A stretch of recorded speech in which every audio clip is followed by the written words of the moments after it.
Hi, it's Penny Black and Jill Foster here with another PB&J card class and some holiday inspiration. And for today's card, I am making another card that features Penny Black's creative dies and actually no stamping or inking or coloring, well, a little bit of coloring on this one. But I had so much fun layering lots of different dies and doing some mixing and matching to create this wreath design. I was really happy with all of the detail in the finished result and the dimension that you can get just by using our dies along with some cardstock colors. So here's a look at all the supplies I'll be using in creating this card, including the exact colors of cardstock that are used, as well as the one little bit of marker coloring, the color that's used for that. And I will put this back up on screen at the very end of the video. So if you want to take a closer look at it, you can just hit pause and check it out more then. So to begin with, I'm working with our new creative die called Birds on Wreath. And I love this die because you can use it as is, but it also has lots of different elements that are included in it that you can trim apart and rearrange and get lots of different uses and looks just from this one die. So to start, I've cut this from some green cardstock and I am trimming off some of the elements here. So I'm trimming off the birds and the jingle bells. But I'm going to keep this section of the wreath whole as it is here. But I wanted to color those branches. So I'm just grabbing a brown marker. Any dark brown marker would work. We're not doing any blending or techniques with it. But just covering up this green cardstock on the area where you see the branches. But trying to leave those leaves green. So I'll just continue to do that for the entire wreath.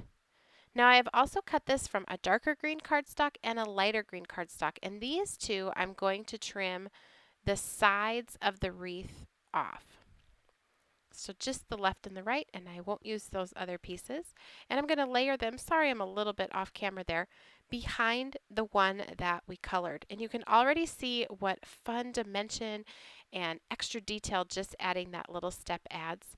Here I'm going to use this brighter green. And I will layer that. So I'm trimming off each side of that, and I will layer that with the design too. So I'm just working here on my mat, but I will adhere all of these down and show you how I do that on camera. But I find it's fun to sort of play around once you've cut them. Make sure you're happy with it before you go on to the next step. So I cut that same wreath from red so that I can have some red birds.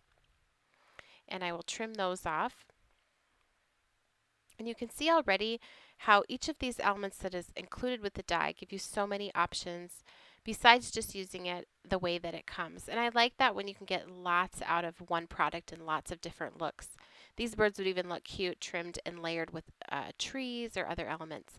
Now this is our cut out wreath die, and I'm going to be using the bow from this die. It's a wonderful bow. I just love the shape of it and sort of the fullness of it. And I've cut it from orange and red, which I'll be layering those two colors together with just a tiny little bit of the orange peeking out to give some extra dimension, a little extra detail than just the flat red. So I'm ready now to start adhering all of this together. So I'm just using some liquid adhesive, and I am gluing these onto a piece of pattern paper. This is it's actually our summertime designer paper pad, but I just wanted something with a very subtle neutral background. And just a few dots here and there. I will start with these side pieces of that light green. I want that light green to be the color that shows the least. I want it there, but not to be the main element because it is pretty bright. So I'm gluing that down first, and you'll see me put that full wreath back and forth on there as I'm gluing just to make sure I like the placement and how it lines up with the main full wreath. I don't want them to be matched up perfectly. I'm not even worried about them being like offset the same. I just want them there behind where you just get this fullness behind that main wreath. We'll get this other one glued onto the other side.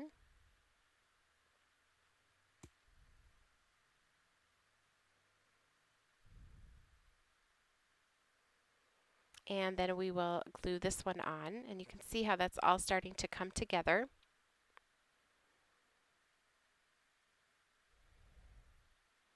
Just a few dots here and there will be enough to hold that where we want it to be and make it easy to mail.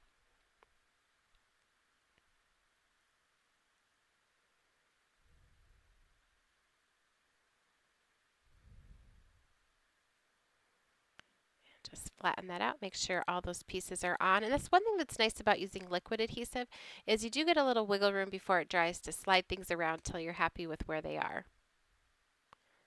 And I will add these birds using some dimensional foam squares. So I will pop those on there down at the bottom. Now I'm going to add this next die cut pine branch, one that I use all the time. It's so handy, up near the top of the wreath, so just sort of hanging down from the bows. And I like the way this sort of fills in the center portion of this die cut design, because sometimes I feel like with wreaths it's hard to design with them because you end up with this open area in the center, and if you're not going to stamp your sentiment there, it can look a little empty. So this is a great way to fill that in, give it a finished look, even with a card like this where there's no sentiment on the front and you can add it to the inside. Now here are those bows. Don't be scared of the orange. I use this in another video too where I combine that with the red, and hardly any of this is going to be showing, just a tiny little bit, but it is amazing how just adding that one extra little color peeking out behind, it's close to the red but not quite, will sort of up your design and give it an extra special look. Now I've cut all of these from just regular basil cardstock. I think this would also be fun to play around with if you wanted to use glitter paper, like for the red elements or maybe just one of those wreath elements in the back. You could add a touch of gold. You could add some stickles or glitter onto some portions of the design.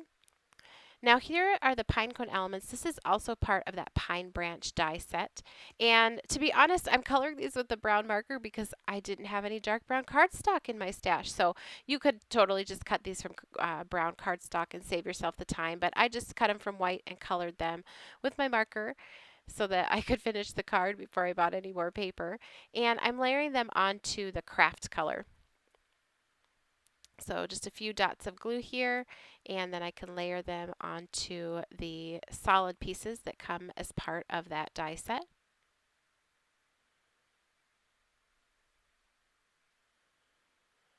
And you can see here how they fit into the design.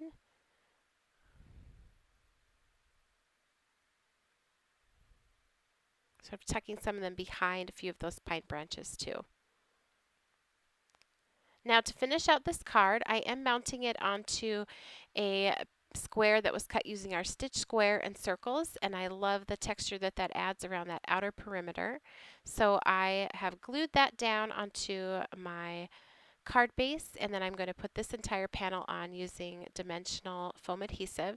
And you will notice that up on that upper left hand corner of the video, that the piece that was cut with that stitch square die is a little bit more of an ivory color, and I actually cut that from watercolor paper. Even though I wasn't watercoloring, I like the thickness and just that it's a little bit different color than the white. And again, when you're working with just cardstock and you're not doing shading and inking and coloring, it's little subtle details and differences in your design and your layers that can really finish things off. So don't be afraid to use some of your watercolor paper if you're looking for something that's just a little bit thicker or has a little bit more texture to it. To finish this off, I am sort of fumbling around here to add some self-adhesive pearls. I end up wiggling these around to a few different placements, and you'll see here on the finished card design where they ended up. So here's a closer look at the finished card and some of the details and texture in that cardstock and die cutting. I hope you enjoyed today's video. If you did, please be sure to subscribe to our YouTube channel and give it a thumbs up. You can also connect with Penny Black on our Facebook, blog, Instagram, Twitter, as well as our website. And I will go ahead and link to all of those for you down in the YouTube description box below. Thanks for watching, and stay tuned at the very end of the video for that supply list.